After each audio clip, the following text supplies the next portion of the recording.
Ya, sejumlah saksi KPU mementahkan permohonan gugatan kubu Prabowo Hatta dalam sidang lanjutan perselisihan hasil pemilu di gedung MK hari ini. Kami akan mengulasnya dengan Alam Syah Hanafiah, tim kuasa hukum Prabowo Hatta. Selamat malam, Pak Alam. Terima kasih sudah hadir di Metro TV. Kemudian ada Pak Maru Ararsian, mantan Hakim Konstitusi. Selamat malam, Pak Maru. Baik, dan juga ada Igusti Putu Arta, mantan Komisioner KPU. Selamat malam, Pak Putu. Bergabung dari luar studio ada Ibu Ida Budiarti yang merupakan Komisioner KPU. Selamat malam, Bu Ida. Selamat malam, Mas. Selamat malam, Bapak-bapak. Baik Bu Ida, saya akan mulai dari Pak Alam terlebih dahulu karena saya ingin meminta tanggapan dari video yang akan kita tayangkan berikut ini. Pemirsa, saya ajak Anda untuk mengikuti lagi cuplikan jalannya persidangan dan keterangan saksi dari pihak KPU berikut ini.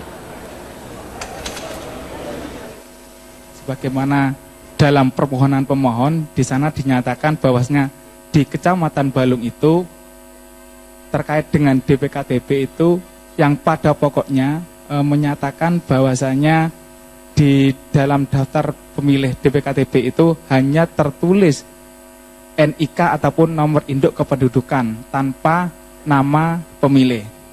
Fakta yang benar adalah yang mulia, yaitu di dalam form AT ataupun pemilih khusus itu di sana berisi yaitu NIK, nomor induk kependudukan, nama, status, umur, alamat, dan juga keterangan.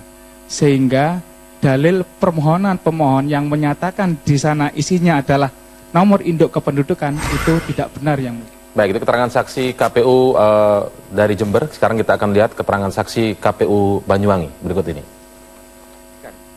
Apakah memang mereka sesuai antara tempatnya memilih dan alamat KTP-nya? Bisa dipastikan yang mulia. Dipastikan di 33 ini. 33 orang ini adalah warga sekitar TPS 25. Ya. Tadi saya ajukan pertanyaan sama, apakah ada instruksi atau sosialisasi yang dilakukan oleh KPU Banyuwangi dibolehkannya pemilih yang menggunakan KTP untuk memilih di luar alamat KTP-nya? Tidak ada yang mulia. Tidak ada. Baik, bagaimana tanggapan Pak Alam melihat keterangan saksi KPU yang bisa disebutkan mementahkan ini Pak, dari keterangan atau materi gugatan dalam Prabowo Hatta? Ya, cuman kan kalau berdasarkan data yang tertulis kita punyai, itu memang ada beberapa DPKTB itu maupun pemilih itu di luar wilayah KTP-nya. Itu yang kita buktikan. Contoh yang di Banyuwangi tadi dikatakan itu memang sudah sesuai KTP-nya. Ya, padahal itu sebenarnya hanya ada KTP-nya saja, tapi dia mencoblos di luar wilayah KTP-nya. Begitu. Itu yang akan kita buktikan secara tertulis. Kemudian di sini kan pembuktiannya tadi daripada saksi-saksi KPU itu setelah dia merekap tanggal 16. Ya. Dia gembok kotak suara itu tanggal 16. Nah, tanggal 20 kotak suara itu dibuka. Dibuka sebelum direkap ke nasional. Tadi juga ada tanya jawab soal itu bahwa itu memang seizin rekomendasi Bawaslu. Dia ada seizin rekomendasi dari Bawaslu Provinsi. Ya. Tapi yang dari KPU Pusat itu baru tanggal 25. Sedangkan penetapan hakim kemarin dia diizinkan sejak tanggal 8 kemarin pukul 17. Oh, baru diizinkannya setelah tanggal 8 kemarin oleh MK begitu. Berarti pembukaan yang pertama itu ilegal. Tidak ada jadi andai kata tiba-tiba di dalam dokumen itu ternyata berbeda dengan yang kita buktikan nanti, mungkin saja direkayasanya. Baik, Pak, ini kan kalau disebutkan kan adalah soal pembukaan kotak suaranya, tapi yang soal DPKTB-nya tadi hubungannya apa? Maksudnya bisa direkayasa saat membuka itu maksudnya? Bisa, karena tadi ada saksi berapa yang kita gugat sekitar 8.000, dia bilang 6.000. Di KPTB itu. Nah, bisa saja itu kan karena dibukanya dimanipulasi bisa saja. Lalu bagaimana dengan keterangan KPU Kota Surabaya tadi yang menyebutkan bahwa ada beberapa TPS yang tidak ada sebenarnya. Kalau disebutkan di gugatan Prabowo Hatta ada misalnya di Kecamatan Gubeng TPS 95 padahal tidak ada TPS 95 itu. Ternyata andai kata dia bilang tidak ada, tapi faktanya angka dari TPS itu dimasukkan suara Jokowi, itu kan lebih fatal. Kalau kita buktikan bisa C1. Anda dapat angka TPS 95 ini dari keterangan siapa ini? Itu dari dokumen pembuktian. Ada memang. Sebetulnya kalau menjawab pertanyaan itu, mengoreksinya gampang. Sekarang saja dibuka website KPU, di kelurahan itu, ada tidak C1-nya, selesai sudah. Iya. Sebetulnya di situ Itu sudah dicek belum masalah apakah pihak Alamsa atau KPU yang benar? Kalau di website KPU tidak ada TPS itu, berarti pihak dari Mungkin Prabowo teman-teman produser akan mengeceknya juga nanti. Iya. Bisa akan butuh. Itu makanya kan nanti kita adu pembuktian. Apa pembuktian ini umpamanya nanti valid atau tidak valid, palsu atau tidak palsu, gitu kan? Iya. Iya. Enggak, saya tanyakan apakah kemudian tim dari Prabowo Hatta ini Pak sudah mengecek memang seperti di website KPU ada tidak TPS 95 kemudian TPS 48 di Kecamatan Wiyung, tidak satu TPS saja, kemudian ada beberapa TPS yang lain. Kita itu punya prinsip begini. Tidak ada. Kita punya prinsip. Itu kan dari dokumen C1 yang dikumpulkan dari seluruh Indonesia. Kita audit di PKS sana. Nah, dari situlah kita membuat data permohonan. Saya khawatirnya begini, Pak Alamsyah, makanya nanti apakah statement saya ini salah apa tidak nanti dicek di website KPU. Saya khawatirnya begini, ada perbedaan jumlah TPS antara pemilu legislatif dengan pemilu presiden, karena jumlah suara di tiap TPS juga berbeda. Kalau pemilu legislatif 500, kalau pemilu presiden 800, sehingga sekarang jumlah TPS-nya lebih ramping gitu. Nah, saya khawatirnya laporan dari bawah yang mungkin keliru masih basisnya ngambil dari TPS pemilu legislatif masih basisnya jumlah TPS-nya, padahal C1 tidak ada. Ini analisis saya, tapi apakah analisis saya yang benar, apa punyanya Pak Alamsyah yang benar? Sebetulnya di website KPU bisa dicek. Oke, saya baca juga, nanti saya akan lanjutkan itu soal apakah memang jangan-jangan dasarnya dari TPS untuk pemilu legislatif, Pak. Nanti kita akan lanjutkan, karena saya juga akan mempertanyakan, disebutkan oleh tim Prabowo Hatta bahwa DPK dan DPKTB itu ilegal, tidak ada dasar hukumnya. Nanti kita lanjutkan, Pak. Tetaplah bersama kami di Prime Time News.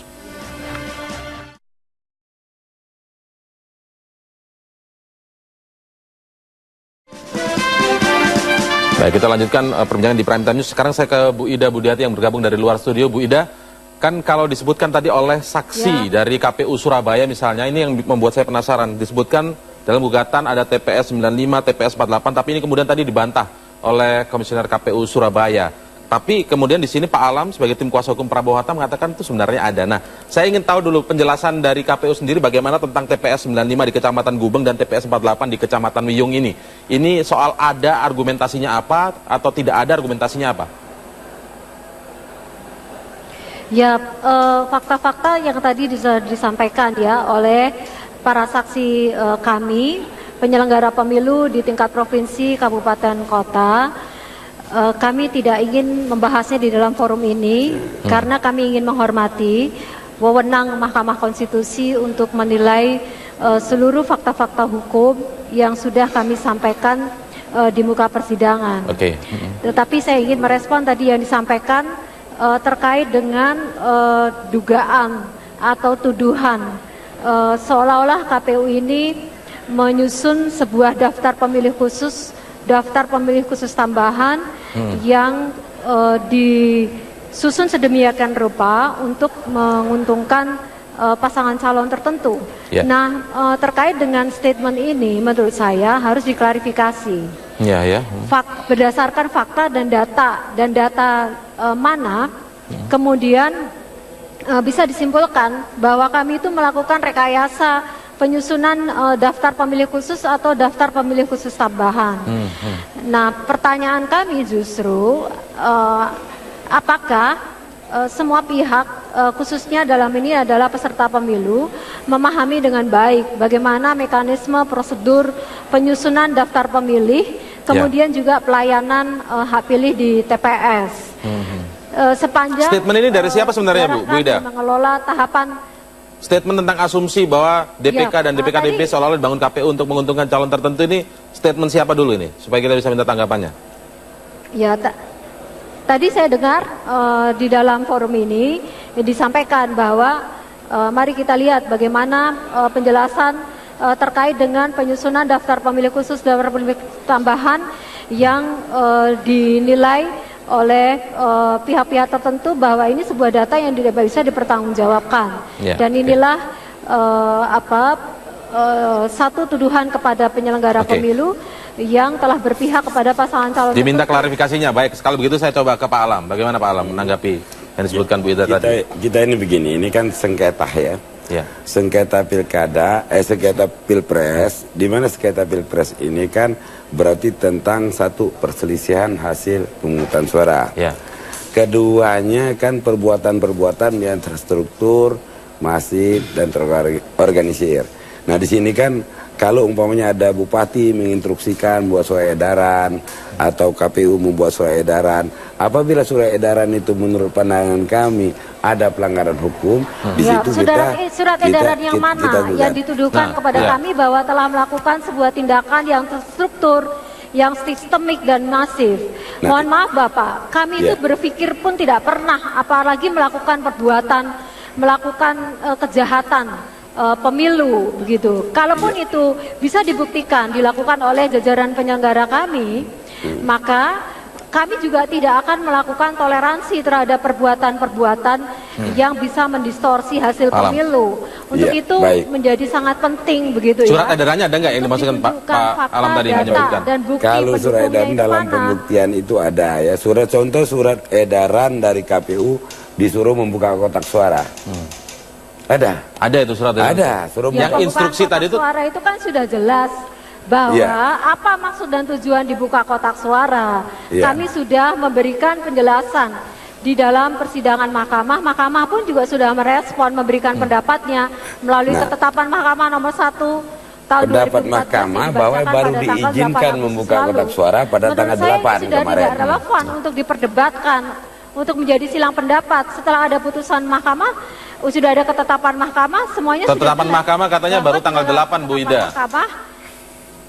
Mahkamah menetapkan baru tanggal 8 berlaku sejak tanggal 8 jam 17. Waktu diterbitkannya ketetapan. Tetapi yang mesti bisa dilihat adalah dari sisi substansi ketetapan mahkamah itu.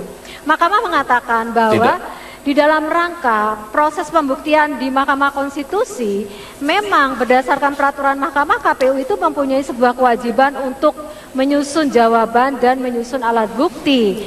Dan mekanisme untuk menyusun alat bukti itu dilakukan secara transparan dan akuntabel.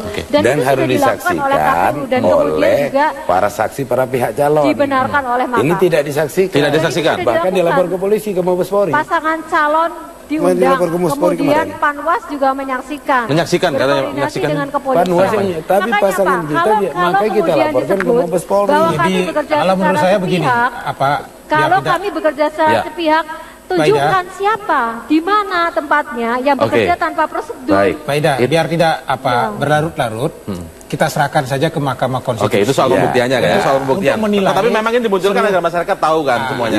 Seluruh pendapat soal itu. Jadi kan sudah di proses persidangan ini hari. Baik, oke, kita bicara kepada Mahkamah Pak Putu bahwa tadi disampaikan kan bahwa di mana asal-usul persoalan terkait dengan pembukaan kotak. Tadi saya kan menjelaskan. Ya, artinya para pihak sudah ini, maksudnya biar forumnya tidak Tanggal 4 KPU baru memohon izin kepada mahkamah untuk meminta buka kotak suara. Bukan izin. Sementara bukan izin. tanggal 31 kotak suara sudah dibukain duluan. Bukan permohonan izin, Pak. Tetapi Bu Ida apa? Iya. Kalau menurut yang kami tidak meminta permohonan izin, kami meminta pendapat terkait dengan langkah-langkah yang sudah dan mahkamah sudah mengizinkan, itu intinya begitu ya Bu ya? Tanggal 8 tapi. Oke, masalah tanggal 8 apakah bisa yang ke belakang ini bisa berlaku atau tidak? Nanti berlaku surut. Tidak mungkin berlaku surut. Dia kan sejak. Oke, nanti kita lanjutkan lagi. Nanti kita lanjutkan lagi. Saya ingin minta sekali lagi tanggapan Bu Ida, terutama ini pernyataan dari Mahendra Data, tim Prabowo Hatta juga yang mengatakan DPK dan DPKTB ini ilegal, Bu. Nanti Bu Ida akan menjawabnya saat lagi. Tetaplah bersama kami pemirsa di Prime Time News.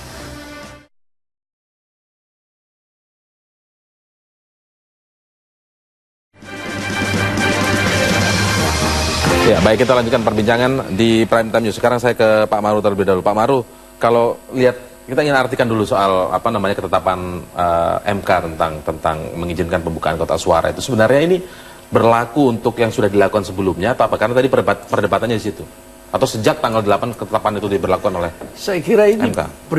prinsip hukum dan perundang-undangan juga, bahwa setiap keputusan itu sama dengan setiap peraturan perundang-undangan pastilah berlaku, tidak surut kan. Oleh karena itu tidak bisa kita persoalkan soal itu. Tetapi kalau saya melihat pembukaan kotak itu, saya kira setiap KPU yang mempunyai kewajiban di pasal 149 Undang-Undang Pilpres, dia menyimpan, menjaga keutuhan Tetapi tentu kita tidak lihat ini bahwa kalau ada sengketa, tidak penafsirannya tidak harus seharfiah seperti itu sehingga tidak boleh dibuka. Kalau kebutuhan ada dalam soal sengketa itu, menurut saya bisa saja bahwa memang tentu saja tidak bisa KPU sebagai termohon sendirian. Nah, kalau saya melihat ini kan Bawaslu ada diundang, kepolisian ada diundang. Yang kedua juga, kalau misalnya kita mencurigai itu ada perubahan yang terjadi, kan dengan mudah satu tingkat ke atas, satu tingkat ke bawah dilakukan check and recheck. Apakah perubahan data itu? Itu dengan mudah. Tetapi intinya, apakah memang ada itikat jahat daripada pihak termohon ketika melakukan pembukaan ini? Inilah yang menjadi kunci. Pertimbangan. Ya, pertimbangan bahwa suatu pelanggaran atau perbuatan melawan hukum itu harus ada hubungan kausal dengan akibat kerugian yang muncul. Kalau tidak ada, nanti tentu pertimbangan Mahkamah Konstitusi nanti akan termuat itu sedemikian rupa, sehingga apakah ada implikasinya terhadap Kalau Pak Putu melihatnya seperti apa? Soal ketetapan yang tanggal 8 pembukaan kota suara itu. Ya, makanya persoalan kota itu, perdebatan kita hari ini kan pada persoalan prosedural gitu. Tapi persoalan substansialnya adalah, saya setuju dengan Pak Maru tadi, apakah kemudian ada dokumen yang bergeser di situ? Saya lebih melihat pada persoalan kepekaan politik saja gitu. Kepekaan politik. Jadi idealnya rapi, karena ini kan tensi politik Pilpres ini sangat tinggi begitu kan. Terlepas kemudian tafsir soal boleh atau tidak, benar atau tidak, tapi karena tensinya tinggi, maka seyogianya menurut saya pada tanggal 6 itulah kemudian minta izin dan baru mulai dibuka. Perkaranya kemudian apakah alat bukti itu menjadi kurang? Kalau menurut hemat saya, saksi-saksi yang ada sudah bisa bersaksi kok siapa yang di PKTB, karena tidak mungkin juga Prabowo Hatta bisa punya dokumen, karena semua dokumen ada di situ. Di situ saya kira cross-checknya satu tingkat ke atas atau satu tingkat ke bawah untuk ada dokumen bergeser tidak. Baik, saya harus ke Bu Ida dulu Pak Alam, karena kita harus ke Bu Ida karena saya ingin tanyakan. Kita tidak ingin ada perdebatan lagi soal pembuktian tadi kan, katanya ada yang mengawasi atau tidak. Saya ingin respon Pak Putu ya sebelumnya. Saya ingin respon Pak Putu, bahwa pembukaan kotak ini dalam pemahaman kami tidak hanya bisa dilihat dari perspektif prosedural. Justru ini lebih dari persoalan prosedural. Ini adalah keinginan KPU untuk menghadirkan keadilan dan kebenaran substansial. Terkait dengan tadi tuduhan kami itu memanipulasi sedemikian rupa, DPKTB-nya besar. Mari kita buktikan secara bersama-sama apakah benar tuduhan itu kepada penyelenggara dengan menghadirkan dokumen faktual di TPS. Berapa jumlah DPT, berapa jumlah DPKTB dan seterusnya. Itu semua dokumennya itu ada di dalam kotak suara. Jadi Pak Putu, mohon maaf, ini bukan dari sisi aspek prosedural, tetapi justru ini adalah sangat substansial. Mbak Ida, saya menghargai perbedaan pendapat itu. Jadi pada posisi Mbak Ida sebagai komisioner hari ini silakan seperti itu. Tetapi pada posisi saya, karena sensitivitas politiknya sangat tinggi, maka pikiran saya cukup saksi yang bersaksi nanti setelah mendapat izin dari Mahkamah Konstitusi, baru kita sama-sama buka bersama-sama dengan wakil dari Mahkamah, sehingga tidak ada kecurigaan apa-apa. Betapapun saya yakin betul juga teman-teman KPU ketika membuka kotak pasti menghadirkan saksi, menghadirkan polisi, dan tidak ada yang bergeser. Hanya kemudian ini jadi seksi kan karena tensi politiknya yang tinggi. Baik Bu Ida, sekarang saya ingin bergeser dulu karena saya akan tanyakan bahwa DPK dan DPKTB ini menurut salah satu tim kuasa hukum dari Prabowo Hatta menyebutkan ini ilegal, tidak ada di Undang-Undang Pilpres, walaupun ada di Undang-Undang Pileg sebenarnya. Respon saya sederhana ya. Kalau memang sekarang ini ada yang mempersoalkan, berarti tidak mengikuti selama ini bagaimana proses pemilu ini berjalan, dan juga ahistori terhadap pelaksanaan tahapan pemilu, khususnya berkaitan dengan usaha untuk memberikan jaminan pelaksanaan hak konstitusional warga negara. Ini bukan sesuatu yang baru. Ada Pak Maru Ara di studio yang juga bisa dikonfirmasi terkait dengan dasar hukum, bukan dasar hukum, tapi sumber hukum melalui putusan Mahkamah Konstitusi yang memberikan jaminan pelaksanaan hak konstitusional warga negara yang tidak terdaftar di dalam pemilih, di dalam DPT atau di dalam daftar pemilih sementara dan seterusnya. Nah kemudian Mahkamah memberikan jaminan pelaksanaan hak itu. Mereka bisa hadir di TPS 1 jam sebelum TPS ditutup. dan kemudian diadministrasikan dalam daftar pemilih khusus tambahan. Baik, Bu Ida, nanti kita akan tanyakan ke Pak Maruf, tapi terima kasih. Saja tidak paham historinya. Baik, terima kasih Bu Ida. Nanti kita akan tanyakan ke Pak Maruf karena Bu Ida harus menghadiri rapat selanjutnya. Terima kasih Bu Ida Budiati yang merupakan komisioner KPU dan pemirsa tetaplah bersama kami. Selamat bertugas Bu Ida. Masih akan melanjutkan perbincangan ini Prime Time News sesaat lagi.